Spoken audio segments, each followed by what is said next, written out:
30 bin lira. Bu bizi aşar. Aşar. Peki. Efendim.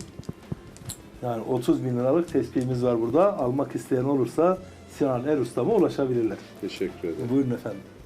Peki Sinan Üstadım, bayram mesajınız varsa bayram mesajınızı alayım ben. Buruk bir bayram olacak. Malum dünyada birçok yerde zulüm almış gidiyor. Buruk bir bayram olacak ama yine de bayram bayramdır. Ben Doğru. bütün İslam aleminin bayramını kutluyorum. Hayırlı bayramlar, barış dolu bir bayram diliyorum. Amin efendim. Sağ olun. Çok teşekkür ederim. Ben teşekkür Şimdiden ederim. bayramınız mübarek olsun. Sizin de Sağ olun. ayağınıza sağlık. Sağ olun.